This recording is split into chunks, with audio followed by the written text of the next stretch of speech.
All right, good afternoon, everyone. Let's get started. So today we are going to talk about EfficientML.ai, lecture 11, TinyEngine and parallel processing. So the lab 1 score of lab 1 was released, so feel free to check it out. It's been fully graded. So this lecture is quite important for our last lab, which is lab 5, to deploy a large language model locally on a laptop. So it's a pretty important lecture. So today we are going to first talk about some constraints of Edge AI, why they're essential, and then a lot of parallel computing techniques, which is the focus of today's lecture, including loop optimization, multi-threading, SIMD programming, pull-up programming. After that, we're going to talk about several inference optimizations, such as image to column, in-place stepwise convolution, how to choose the best memory layout, and also using the Winograd convolution. So, very briefly, a recap of the motivation, which is Edge AI. Edge AI has a lot of applications, such as here in the smartphones, in the vehicles, in robots, in the smart office, etc. But Edge AI has limited computational resource constraint. So here we compare the cloud GPU, the M2, the desktop, the mobile device, and also the microcontrollers. So the memory for GPU, 80 GB, for the M1, M2, maybe 100 GB, mobile device, 8 to 24 GB, the microcontroller has only 300 KB. And also the compute power, 2000 TOPS per second, 30 TOPS per second, and only several hundred milliops per second. So several orders of magnitude difference, which motivates us to efficiently program these devices. So here is a comparison of the computational resources comparing our MacBook Pro versus a microcontroller. Okay, so here, this is the microcontroller, this is the MacBook Pro, and this is the difference. So we categorize them by the number of CPU cores, 1 versus 20. And the clock rate is also differ a lot. 200 megahertz versus 3 gigahertz. Microcontroller has no GPU core, no neural engine core. L1 cache is really small, only 8 kilobytes. No L2 cache or free cache, versus the MacBook CPU has a lot of L3 cache. The memory capacity a few hundred kilobytes versus 64 gigabytes. Storage also differ a lot, etc. And what's sad here is there's no operating system, so you have to manage the memory by yourself. And here is the memory hierarchy, comparing the speed, the latency, and also the capacity as we go from register, L1, L2 cache, to memory, to the storage. We get a larger and larger capacity from a few hundred kilobytes all the way to a few terabytes. Memory here can go to actually much larger than this on the server. And the latency also gets longer. Okay? So you don't want to go to DRAM. You want to stay in the cache as much as possible. So that's some recap of what we learned in the 6.191 in the computer architecture class, which is a prerequisite. So given this constraint, we want to efficiently program these processors such that it can efficiently handle this neural network workload. So let's talk about how to exploit the parallelization to accelerate the neural network inference and training. So here are the 4 blocks we are going to discuss today. You are going to implement every technique here in lab 5. So pay attention to these techniques. We are going to have a real-world implementation. So we'll start with loop optimization. Okay? So there are several for loops. A matrix multiplication is basically 3 for loops. A convolution is basically 6 for loops. So optimizing loop is very essential for parallel processing. And our main target is to optimize for the locality, okay, cache locality. and reduce the branching overhead. Okay? Try to avoid the branching. So we'll cover loop reordering, hiding, unrolling. And next we are going to talk about SIMD instructions, single instruction, multiple data, and also multi-threading, and finally CUDA programming. So here we are going to start with the first one, loop reordering, to optimize the locality by reordering the loop orders or the sequences of the loops. So let's see this example where we have a implementation of a matrix multiplication. The dimension is n by n times n by n matrix. You get another n by n matrix. You have 3 for loops, ijk, cij plus equal to aik times bkj. Okay. So what is the order that we access the 2 matrices? So for the A matrix, we traverse them in the ik manner. Okay? I is outside, k is inside, so we go to k first, and then k first, and then I. But for the B matrix, okay, for the B matrix, the order is k, kj. Okay? K is actually inner, j is the outer. So actually, we are doing it in the vertical manner. Okay? So they are not stored contiguously in the memory. For example, here B00 and B10, they are not continuous in the memory. So you fetch, when you are fetching B00, you fill in the cache line containing B00, 01, 02, which you should have learned those in our prerequisite 6.191 in computer architecture course. So while we will not go deeper into what a cache line is, assuming you already have those background in the prerequisite. So it will bring in B00, B01, B02 in the cache line. But B10 will not be in the cache line of B00. So it has very poor data locality for the B matrix. So we can reduce the cache miss by reordering the loop for B. For example, rather than using ijk, we can do the loop order of ikj. And let's see what is the order now for the B matrix. Okay, so this is before, this is after. Before we have ijk, after we have ikj. Okay? So previously A is horizontal, B is vertical. Now A is horizontal, B is also horizontal. Because here we are accessing bkj, K is the outer loop, J is the inner loop. Therefore, the access pattern will be horizontal. Okay? And horizontal values are stored in the same cache line, improved its locality. So what is the catch here? The locality for C, what about the locality for C? Did it get better? Did it get worse for the C matrix? We now need to store many partial products and build them up in parallel, as opposed to computing a partial product and being down to Yes, exactly. Using the previous approach, C is ij, so there is an outer loop. Okay? So we can just focus on computing on one C, and all the A's, all the B's associated with that particular C element. Once it's done, we move forward to the next C. So very good output locality. But here we have many partial results for C. So C, the locality for C will be worse compared with the first implementation.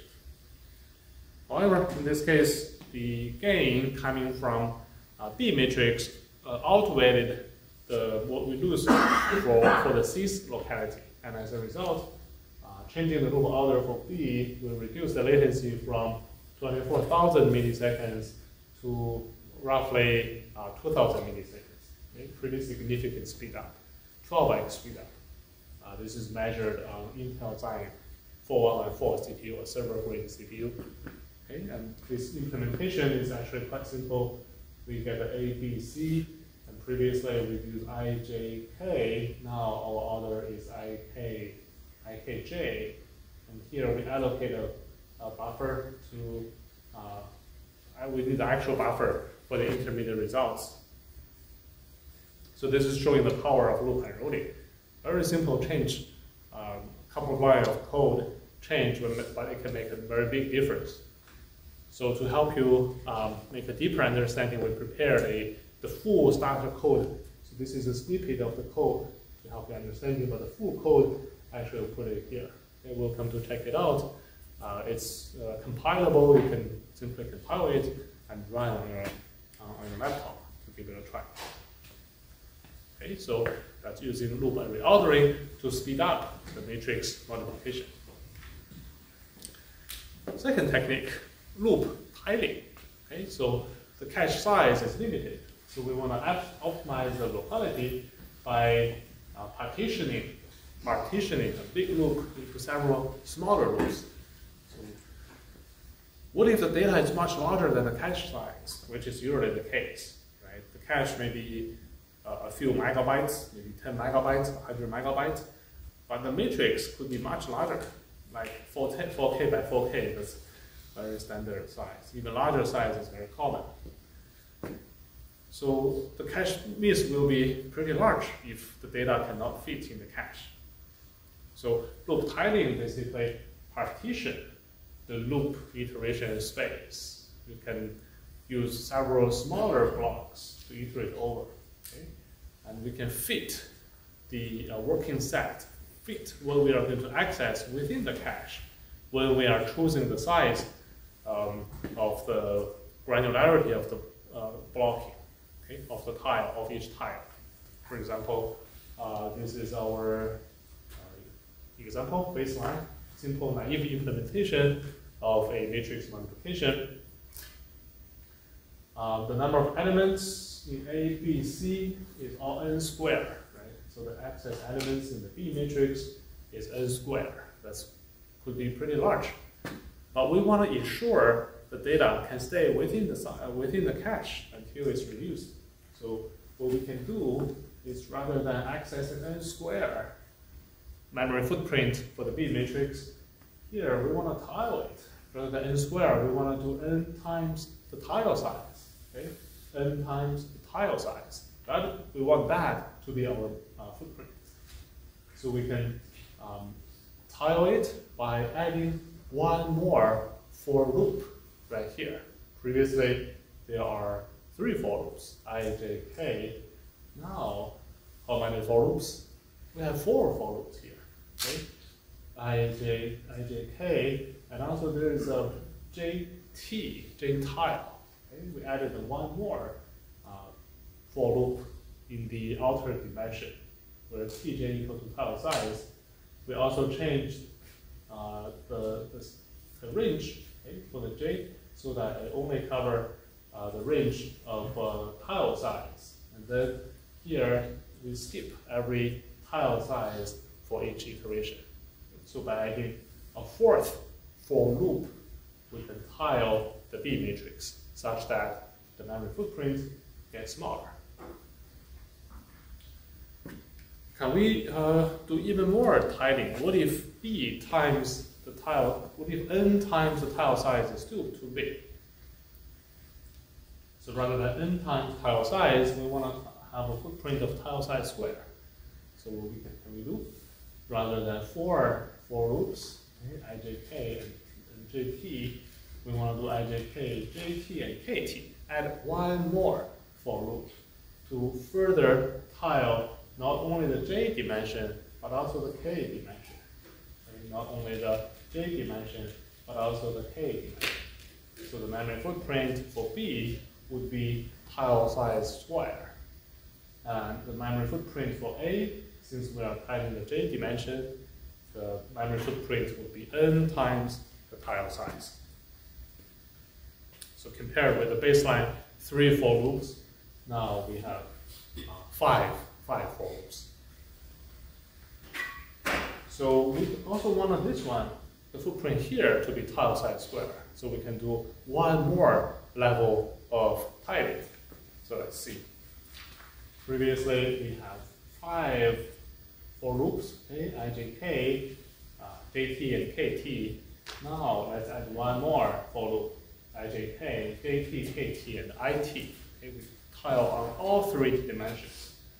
So the access memory footprint for A, rather than n times the tile size, n times the tile size, now it becomes tile size square.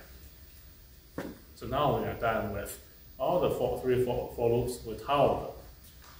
and their size is t right here.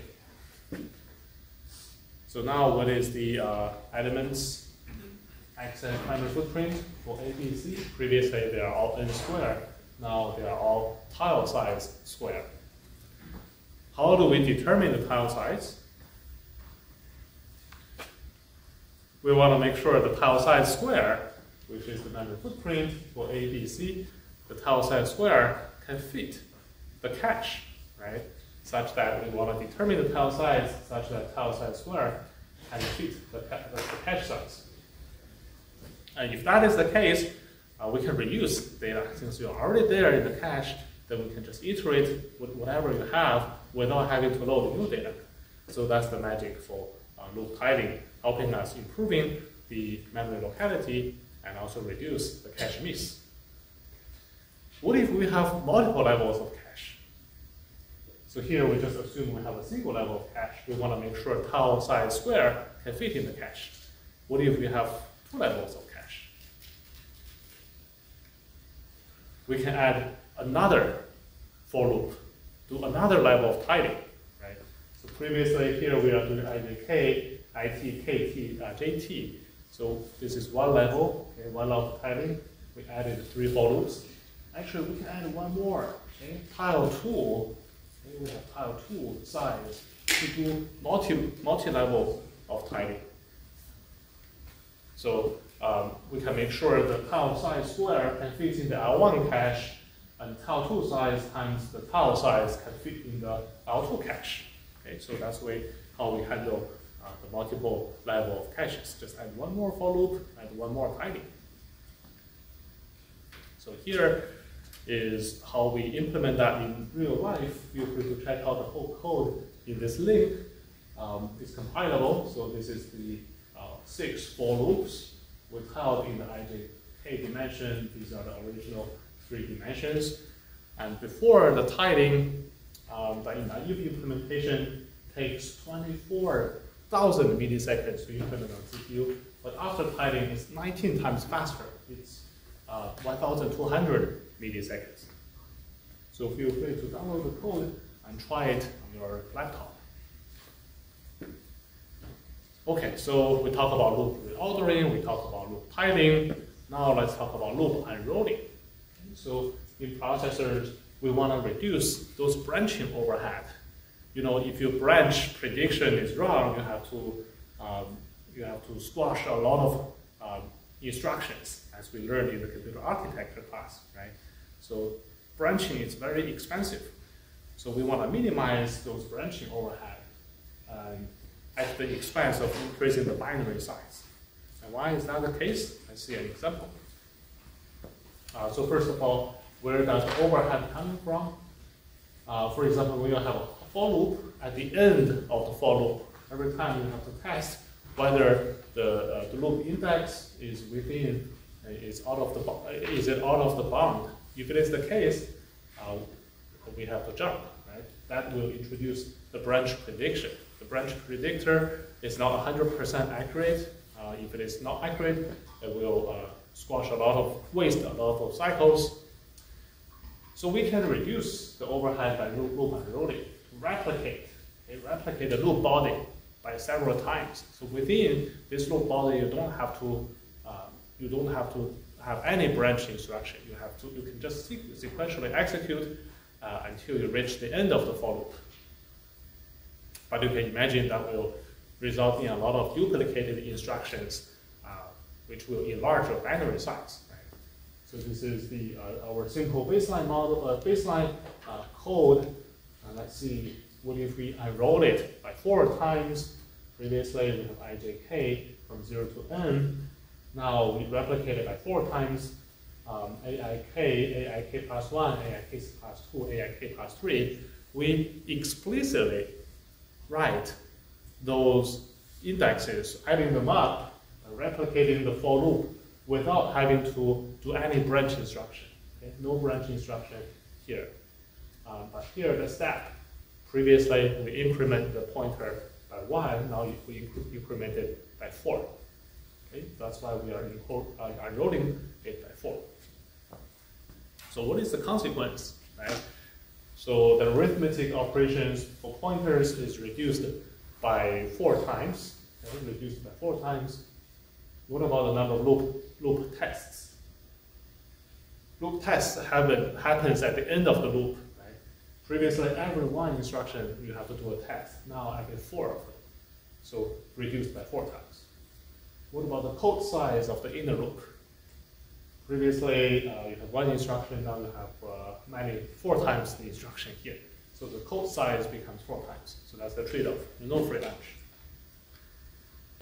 So this is the example. Again, you can download the code here. So we are unrolling the J dimension by 8, also unrolling the K dimension. So we just replicate the code for AIK plus 1, K plus 2, K plus 3, and also J and J plus 1. We explicitly read them out. And this is quite helpful. Previously, without loop unrolling, it runs 24,000 milliseconds. Now it's only 8,000 milliseconds. Question? But this is assuming like the column is like a multiple of 4 and 8, right? But what if it's not a multiple of 4 and 8? Right, you have to ramp up and also ramp down. So you have to take care of the case where the size of the for loop is not multiples of your tidying size. But usually in neural networks, the dimension is the 2 to the power of something. So it might be easier, not difficult to unroll. Question? How does this performance improvement compare to using like an optimizing compiler that tries to do optimization? So basically, these techniques, advanced compiler already includes this. So this is what we are learning how that works. A lot of them are already taken care by the compilers. However, the compiler optimization may not be good for all matrix dimensions. So you have a particular matrix dimension, you will see usually hand optimization will be faster, especially those tall and thin matrix versus this short and fat matrix. All right, the next technique, SIMD technique, which is also quite useful. You will find it super useful when you are doing Lab 5 to implement Llama 2 on your laptop using the SIMD instruction, okay? Single instruction, multiple data programming. So let's first give an overview of the instruction set architecture, which we learned in the computer architecture class. So the ISA is actually the interface between the software and the hardware. Right? In abstract, give you an abstract of the computer by defining how the CPU is controlled by the software. So here we have several examples of ISA. We have add 2 numbers, compare which one is larger, jump to a particular address, condition jump if some condition is met, load from memory, store to the memory, and I/O instructions. So this is the handshaking point between the software and the hardware. And there are 2 kinds of ISAs. One is the CISC, one is the RISC. CISC, the C stands for complex, okay? Complex instruction set computer.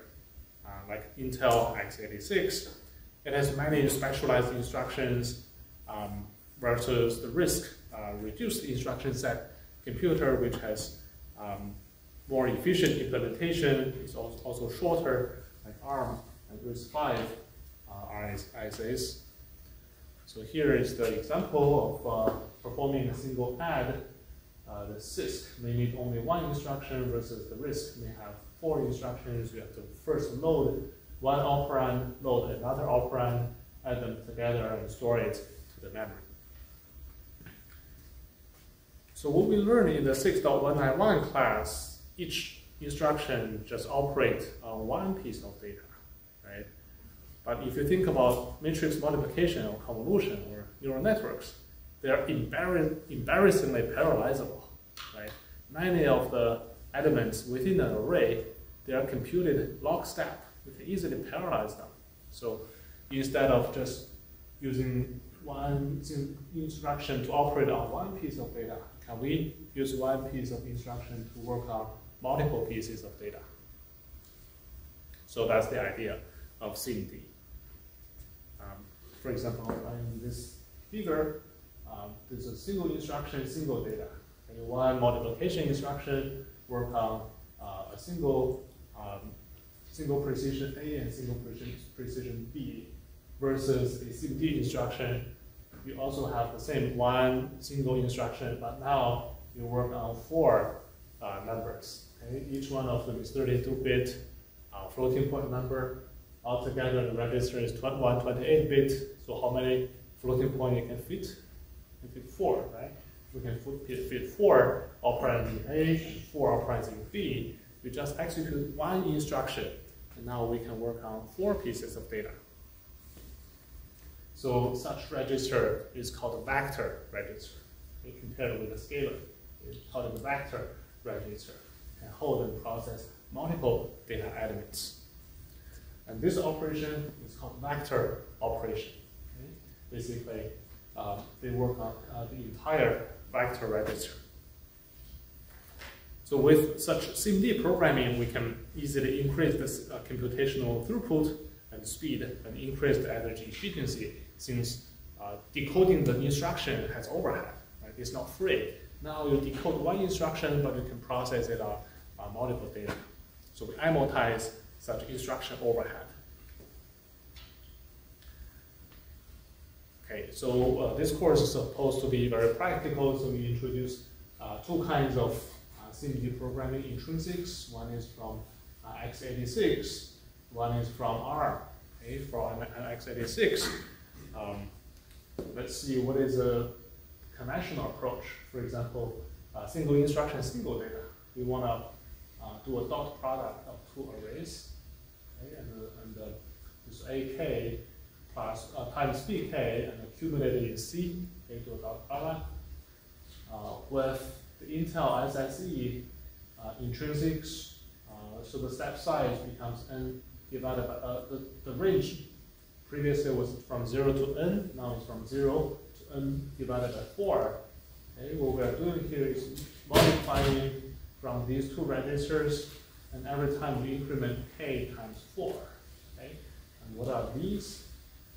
So load PS, means multimedia, because multimedia application usually have a lot of parallelism capability, and we can do parallel SIMD programming for them.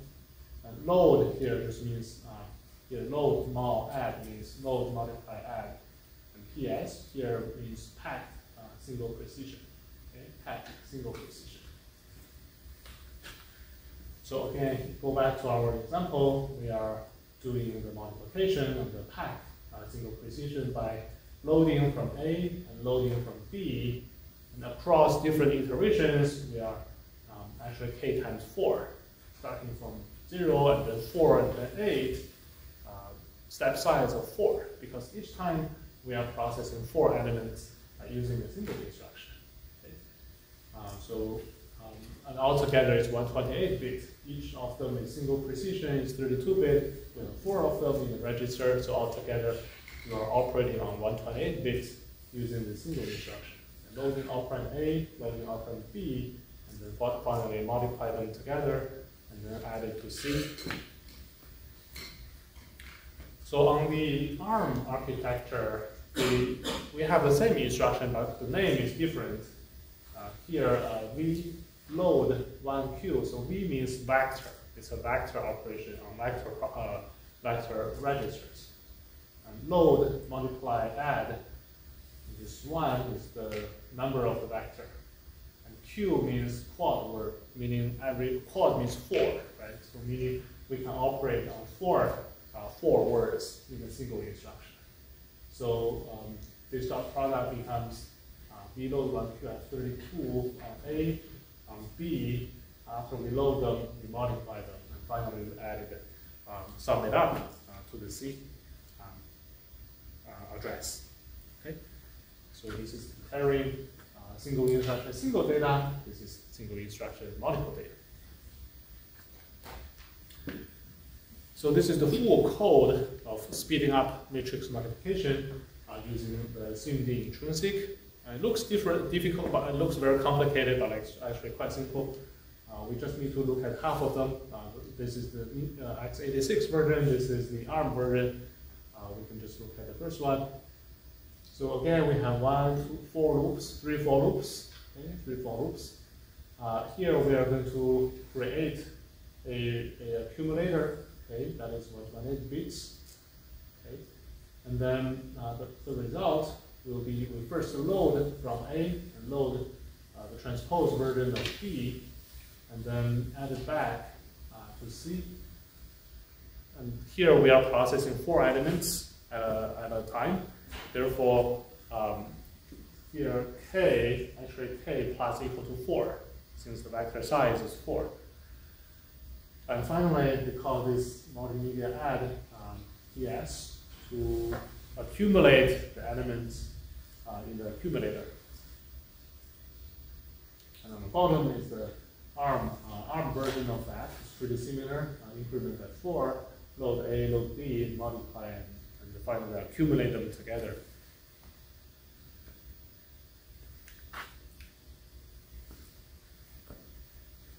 Okay, so that is CDD. And next, we are going to switch gear to talk about multi-threading. We are also going to exploit this technique to implement Lab 5, which is concurrent execution of multiple threads within a single process. Okay, so this is the basic programming model of shared memory programming. This is a single-threaded process versus a multi-threaded process. And let's see what's the difference. Okay, so we can see the multi-thread process. They share the same memory space, the code, the data, for the open files, but they have their own registers and stacks, and program counters. Okay? And different threads can also run on different CPU cores, improving the performance by allowing parallelism. And the multi-threading can have several advantages. For example, improved performance. Multiple threads can execute the task simultaneously. If one thread is blocked by disk I/O, waiting for the I/O to complete, the CPU can do context switch to another thread. And that can increase the resource utilization by minimizing the time of waiting for some resource. For example, here, this is across different times, this is across different threads. We have thread T1, T2, and T3. The blue part is when the thread is allocated on the CPU, and then here it's going to do context switch to another thread. For example, if thread 1 is blocked by this I/O, we can work on thread 2, etc. So minimize the waiting. If you have so many threads, basically you can have every CPU core. Assuming that someone is waiting, then we can schedule another thread. That's basically the principle of the GPUs. So we want to break down the complex problems into simpler and smaller tasks. So for example, in matrix multiplication, we can use one thread, individual threads, to deal with individual blocks by blocking a large matrix into a smaller matrix and assign one thread for each smaller matrix. So in practice, there are very convenient programming models and libraries for shared memory multi-thread programming. We introduce pthread and also the OpenMP. So pthread is a C library for creating and managing threads. So let's go to our classic example of matrix multiplication. Let's brainstorm a little bit. When we have this matrix multiplication, how do we divide the work? Say we have n threads. Okay, we can just naively divide it according to the rows. Okay? Since we are multiplying in the k dimension, we can just divide the I dimension. Okay? Thread 0 is responsible for the first chunk, and then thread 1, the second chunk, all the way to thread n. And each of them is multiplying the partial A matrix with the B matrix and writing to the partial C matrix. So different threads don't have to communicate. They're sharing B, but their input, output, they don't interfere with each other. So that's a very easy divide of the workload. And basically the code has two sections. One is the overall coordination among all the threads. The other is for each thread, what is it going to do? Okay? So for the overall coordination, we first create the thread by calling pthread t threads, and then specify the number of threads we want to create. And then we are going to assign the workload. Okay? So here we are going to create the threads by giving it an address, and also what it's going to do. What it's going to do is basically this maxmal multi-threading function, which is actually defined by ourselves right here, maxmal multi-threading. So once the thread is created, it's going to run this function. We are going to talk about that. And later, we have to wait for all the threads to complete. Some of them may complete first, some of them may complete last. We have to wait for the last one to finish by calling pthread join. Make sure all the threads can arrive at this point. So that's all. That's the overall management, creating the threads, and also assigning the work. So what are they going to work on? So here we're going to specify the function that each thread needs to execute. This is maxmal multi-threading. So we are going to indicate the starting and end row for each thread. Since we are dividing the work by the rows, thread 0 is responsible for the first part, dividing by the row, thread 1, and then thread n. Each thread is going to have a thread ID. So we can easily divide the work by telling the start row will be thread ID times the row per thread. And end row will be thread ID plus 1 times how many rows per thread. But if you have 10 rows per thread, thread 0 will be 0 to 9. Thread 1 will be 10 to 19. Okay? Start row, end row.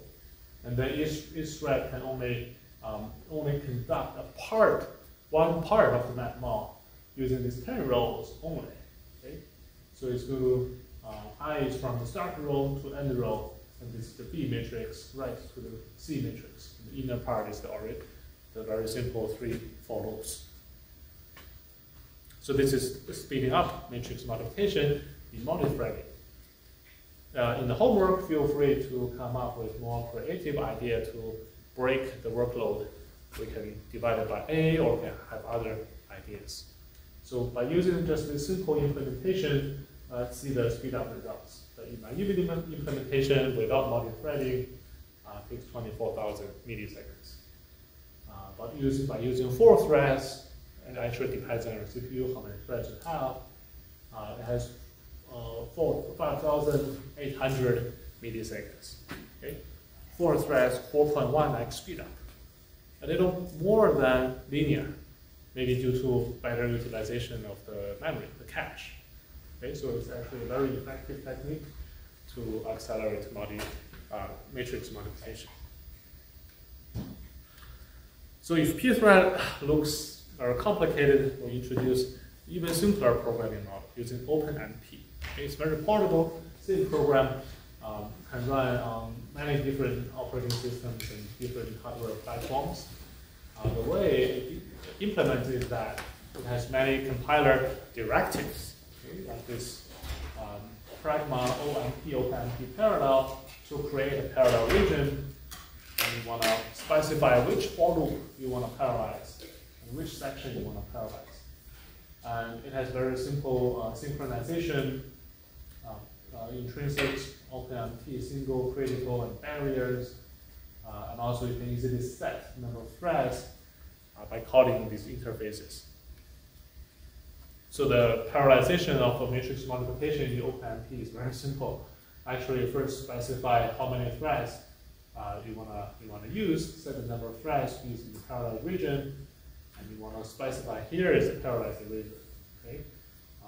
This is the pragma OMP parallel for, indicating we are parallelizing this for loop, which is the I dimension. I dimension is right here, so it's chunking, tiling the A matrix in the row dimension. Okay? So this is very simple implementation compared with pthread. So the code of using OpenMP is actually much cleaner than that of using pthreads. All right, let's take a 5-minute break before we jump into CUDA programming. All right, welcome back. So let's continue and talk about CUDA programming. The interesting part is yesterday the Nobel Prize was released.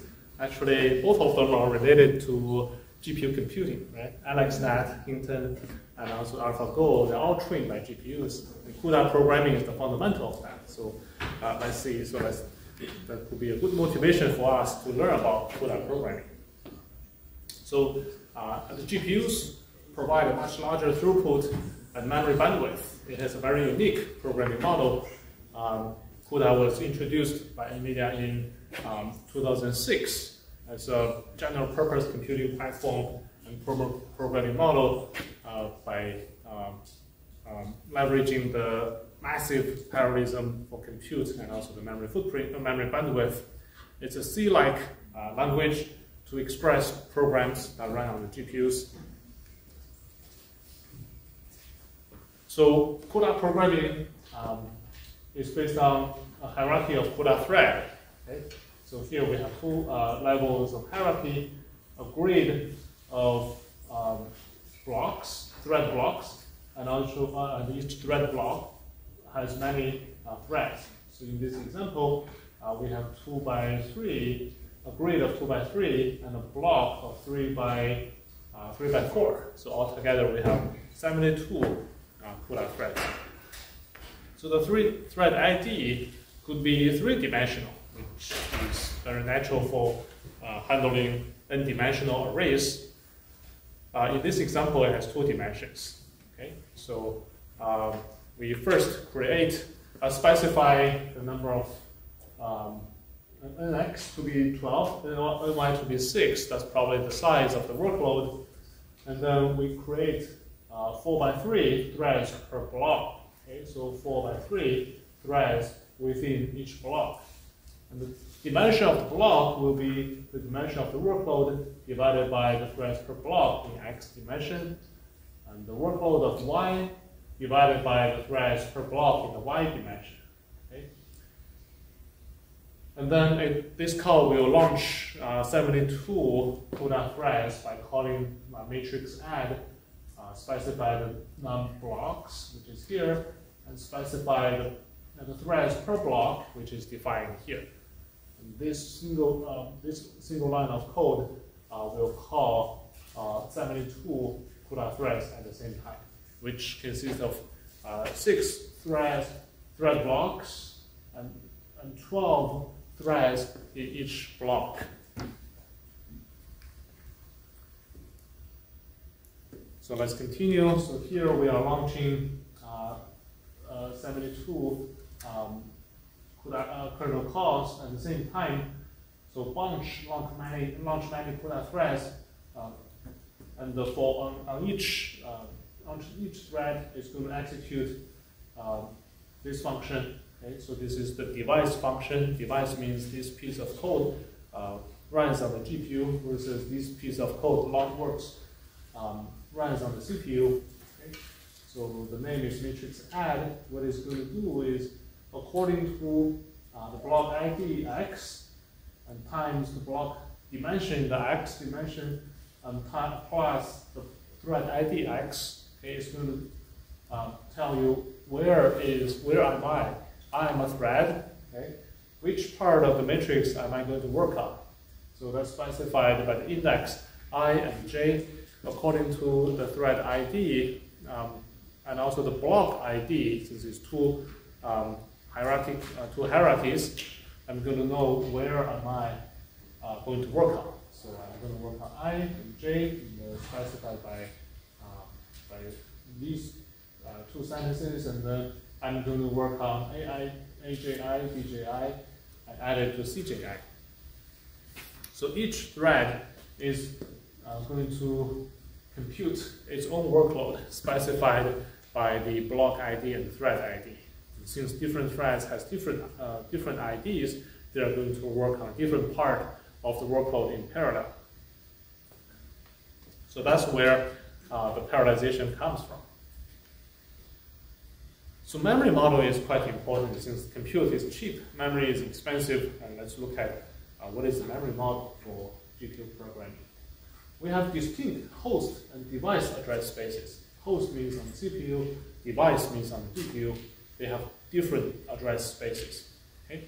So the data can be moved between the host and also the device. So give an example on the bottom. We first create an array on the CPU. Its name is A. And then we are going to call this cooldown malloc, okay, to allocate the memory on the GPU by specify which device and how many bytes. Okay, so now this device A, this address will have be allocated with this amount of memory.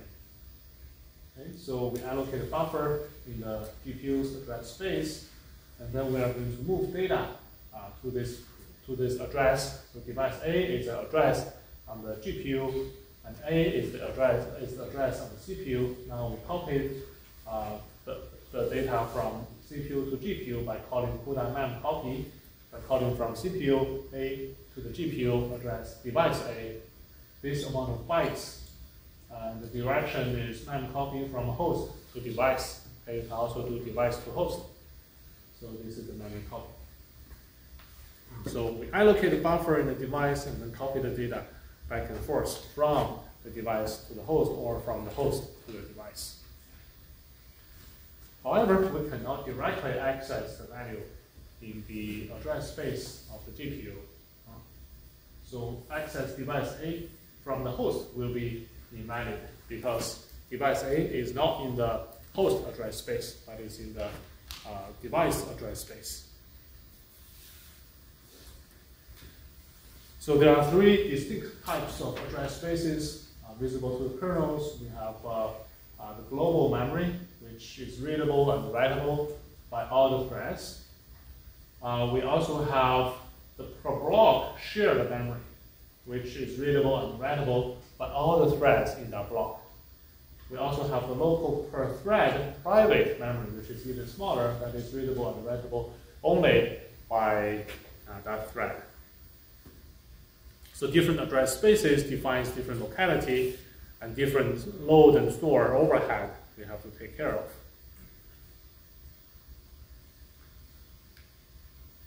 Okay, so given that, we can jump into how to speed up matrix multiplication. Okay, so compared with the CPU implementation, which takes 24,000 milliseconds, the CUDA implementation on the 2080 Ti GPU, which is quite outdated actually. The CUDA kernel is only 6 milliseconds, and the overall MATMOL takes 200 milliseconds. That's almost 100 times end-to-end speed up. And actually, you can tell from here, the launching the kernel is very expensive. The kernel call itself is only 6 milliseconds. So we want to minimize the amount of kernel call and do as much as possible within the kernel. In neural networks and large language model inference, this is very widely used, called kernel fusion. You want to fuse the prelog, the epilogue, for example, the activation function, to fold it into the actual matrix multiplication kernel, okay? So that you don't have to have such large overhead. You amortize the overhead. You launch one kernel, you compute as much as possible, not only the matrix multiplication, but also the activation functions. That's called kernel fusion. And now let's see what it's doing. So each block is working on a portion of the matrix. Okay, so we are going to tile the matrices so that each thread is only responsible part of it. So we do a per block allocation for tile A and also tile B, and then according to its thread ID in the Y dimension and also X dimension, and also the thread ID, a block ID in the X dimension times the tile size, we can specify which part of the A matrix we are responsible for. So only a chunk of the A matrix. And then we are going to wait for the memory loading since each thread is responsible for loading only one part of this block. We have to wait for the memory loading to finish before we can do the tile matrix modification. Okay, so we call sync threads right here, and then we are going to multiply these two elements together and add it back to the value. And after every thread finish such operation, we are going to write this value to the corresponding location. So recently, since the tensor application is getting so popular in deep learning computing, NVIDIA implemented the tensor cores, which has even higher throughput and more data types, especially low precision data types. So on a CUDA-Core platform, we can have one FP32 or two FP16 multiply and accumulate in each cycle. Well, a tensor core has finished an entire matrix multiplication, which is 4x4x4 for Turing architecture, 4x8x4 in Ampere architecture, in FP16 in each cycle. So in one cycle, you can finish the entire matrix multiplication. So the throughput becomes much larger. And if the precision gets lower and lower, like into 4, you can see the tensor core throughput is even higher. So this is on the H100, to measure the throughput, compared with, here is CUDA-Core FP32 or 67, and this is, here is the tensor core. One is FP16, one is TF32, and here is the tensor core in FP8 or int8 for sparse FP4, sparse FP16. Okay, it's much higher, actually 60 times higher throughput compared with the CUDA-Core. And here it's comparing when you have different workload sizes. By workload size, we mean the dimension of the matrix multiplication, n by n matrix multiplication. As n gets larger and larger, the speed up between the CUDA-Core and tensor core, between CUDA-Core and tensor core, the gap is getting larger and larger. So tensor core is very good at processing these large matrix multiplications. So here up to 3.8 times faster compared with the CUDA-Core. So the basic intrinsic is the matrix multiplication intrinsic, called MMA. Okay, so here we can show an example to compute the 16 times 16 by 16 times 32 MMA using 16 by 8 by 16 intrinsics. Okay, so this is showing how can we use small intrinsic to compute on large matrix multiplications. Like in Llama, we can easily have like 4K, 10K, those large matrices. But our intrinsic is small. So how can we leverage those small intrinsics to work on large matrix multiplications? So the first step is to break down the input and output into 16 by 16 and 16 by 8 tiles. So 16 by since the intrinsic is 16 by 8 and 8 by 16. And then we can process each tile sequentially. Okay? Tile 0 by tile 0, tile 1 by tile 2, tile 0 by tile 1, and then tile 1 by tile 3. Okay? So we just call the intrinsic several times to process a larger matrix multiplications. So the order of applying these 4 MMA intrinsics does not matter. All right, so that concludes our section 2. Now let's switch gear to section 3 about inference optimizations.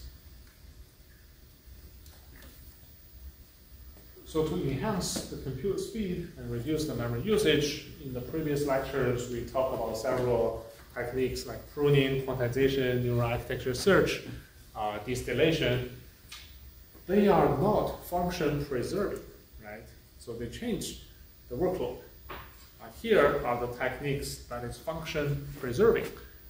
The convolution remains a convolution, a 3x3 convolution remains a 3x3 convolution. It's mathematically equal, but we can have different implementations and they result in very different efficiency difference. Okay, so we start by talking about image to column convolution, a very efficient and simple implementation of convolution.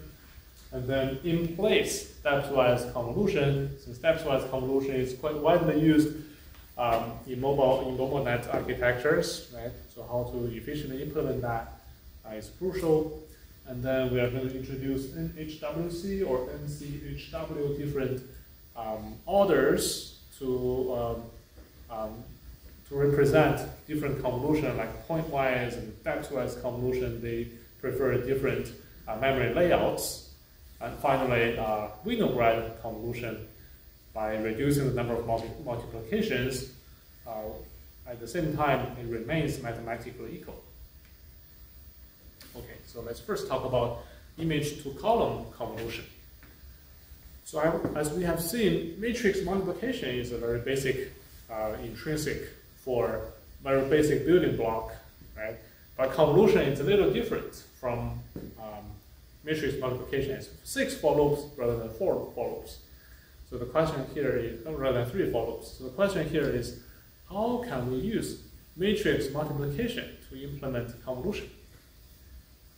And how do we exploit GEMM, generalized matrix multiplication, GEMM, to implement convolution? So image to column is a very common technique. So here we have input activations, and we have 4 kernels here, and we have 4 output channels.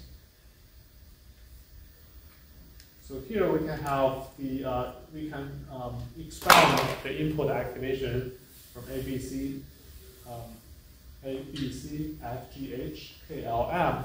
They all convolve with kernel 0, 1, 2, 3, 4, 5, 6, 7, 8. Right?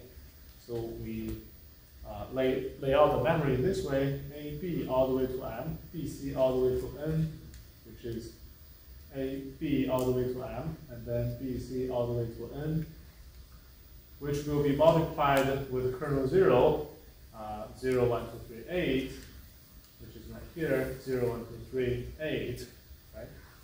Such that we can have this row multiplied with this column. So blue, green, yellow. And also here is blue, green, yellow. Okay. So we lay them out in this way, we can turn a matrix multiplication to implement convolution. So the dimension here is k squared c. If k is 3 by 3 kernel, this will be 9 by c. And here is also 9 by c. Okay, so 9 elements in one kernel, and we have c number of kernels. Okay. So that's how do we use convolution, matrix multiplication to implement convolution. The pro is that it's very simple, but the con is that it requires additional memory usage. For example, we have a lot of duplication from ABC, F, G, H, K, L, M versus B, C, D, G, H, I. We have 6 elements that's overlapping with each other. So that's the drawback. Additional memory space. But this can be optimized by using implicit gem to solve the additional memory problem. Okay? So we directly operate on the input weight and activation tensor without having to lay them out, physically lay them out and materialize them in the memory. Okay, so the next optimization is in-place stepwise convolution. So stepwise convolution is very widely used. For example, here it has 3 components: 1 by 1 count 2D, 3 by 3 stepwise count, followed by 1 by 1 count 2D. And each channel is operated independently. By independently, we mean the channel 1 is only related to input channel 1, channel 2 is only related to the input channel 2, and similar for channel N.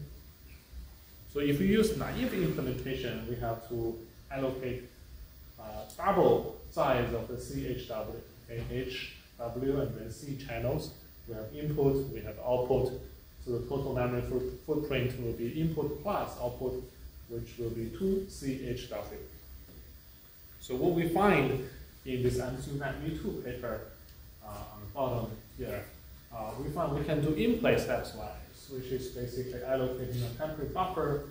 And then when we are working on the first channel, we write it to this buffer to the compute, and then we write it back to the first channel. When we are computing on channel 2, we also use the same temp buffer and write it back to channel 2, channel n, etc. Right? So in this way, we don't need any large. By doubling, we don't need to double the memory footprint, but only need a constant, which is one constant buffer. So 1 plus C times HW. Previously, 2 times CHW. All right, next optimization. The memory layout matters a lot, so we are going to compare the NHWC and also NCHW memory layouts. And which one of them is good for convolution, depth-wise convolution versus point-wise convolution. So these are all about data layout and memory management, since data movement is super costly. As a principle in computer architecture, we want to minimize the data movement. So how to allocate the data becomes super important. So the first slide is about we should use NHWC for point-wise convolution. What does that mean? So this is the input activation. Height is 3, width is 3. We have 10 channels in this case. NHWC means the inner loop is a C channel. So we are storing 0, 9, 81, so that they are contiguous in the memory. Okay? And the weight, we come out with the weight, which is, since it's point-wise convolution, it has only 1 by 1 in the XY dimension. And let's compare the NCH versus NCHW versus NHWC. What does this mean? N is the batch dimension, C is the channel dimension. Here we have 10 channels. H is the height, W is the width. So here we have height and width in the inner loop. So the layout would be 0, 1, 2, 3, 4, 5, 6, 7, 8, and then 9, 10, 11. So that's the NCHW layout. Versus if the channel dimension is in the inner loop, what's going to happen is we are going to store 0, 9, 18, all the way to 81 contiguously in the memory. Okay? 0, 9, 18 contiguously in the memory. And then the second channel, which is 1, 10, all the way to 82. Okay? So if we use the NCHW manner to perform 1 by 1 convolution, which need to access 0, 9, 81, 0, 9, 18, 27, 81. There's a lot of not discontinuous memory access, right? So it's not efficient. But if we store them in NHWC manner, the channel dimensions are laid out in the memory sequentially. So we can take advantage of a lot of cache hits. So that's why NHWC. The C channel in the inner dimension is very good for the point-wise convolution. But for depth-wise convolution, the story becomes totally different, right? So the kernel is also into. This is the kernel for the weights. We have 10 channels. This is the output activation. We have a temporary buffer. Okay. We first come out with the green channel. Okay. If we use NHWC, C channel in the inner dimension, we have 0, 9, 18, 81, 0, 9, 18, all the way to 81. They are continuous. But if we use NHW, everything in green will be laid out first, and then red, and then gray. So for depth-wise convolution using NHWC, there will be a lot of discontinuous memory access for the red, and then for the NCHW manner, the memory access will be continuous. Okay? So for depth-wise and point-wise, they actually prefer very different memory layouts. Any questions so far? Okay, if not, let's watch the animation again to get a deeper understanding about the sequence, which really matters about the locality and also the memory footprint. Okay, so finally, let's take a look at winograd convolution to replace the number of multiplications and to speed up the computing. So here is an example of computing a output with a 3x3 kernel, interact with 3x3 input. We can move it in the horizontal and vertical dimension to produce 4 different outputs, R0, R1, R2, R3. Okay. So how many max is needed to produce 4 outputs? So for every output, we need 9 multiplications, 3x3, 9 multiplications. Another 9, 9, 9. So altogether 4 times 9 times C, since we have the C channel dimension as well. So 36 C max to produce 4 outputs. What if we have a magic transformation? So we transform this data, assume it's free. Let's look at it, how it's implemented later. Assume this transformation is free. Become a 4x4 by C tensor, and this 3x3 filter becomes 3x3 by C. Transform the filter, and then we just do pointwise multiplication. That's only 16 multiplications to produce an intermediate output. And then we assume we have a free output transformation. We can get this 2x2 output tensor. Okay? So in this case, we only have 4x4 by C, okay, which is 16 C max to produce 4 outputs, which is 2.25 times fewer max compared with the direct convolution. So that looks pretty exciting. What does the data transformation look like for the input, for the filter, and for the output? Actually, winograd convolution with several magic matrices to do such transformation. Okay? So we do the filter transformation. This is the filter, and this is the input. We do the data transformation offline using the G and B matrix. So this is the G matrix, which is only consists of 0, 1, 1 over 2, minus 1 over 2, which can be easily implemented by shift. Okay? 1 over 2 is basically a shift by 1 bit. And this B transformation matrix consists of only 0 and 1 and minus 1. Okay? So no multiplication is needed. Here, no multiplication is needed too. Only shift is needed. And output transformation, the A matrix. Okay, this is A matrix. Only 0, 1, minus 1. No multiplication is needed too. Okay? So that's why the total number of multiplications is reduced from 36 to only 16. 4 by 4, 16 element-wise multiplications. And this paper, fast algorithms for convolutional neural networks, proves the result is the same. So feel free to implement it yourself. Very simple, actually. You can test this equation in a very simple prototype by putting these magic transformations. One for the kernel, one for the input, one for the output. All right, we're pretty much there.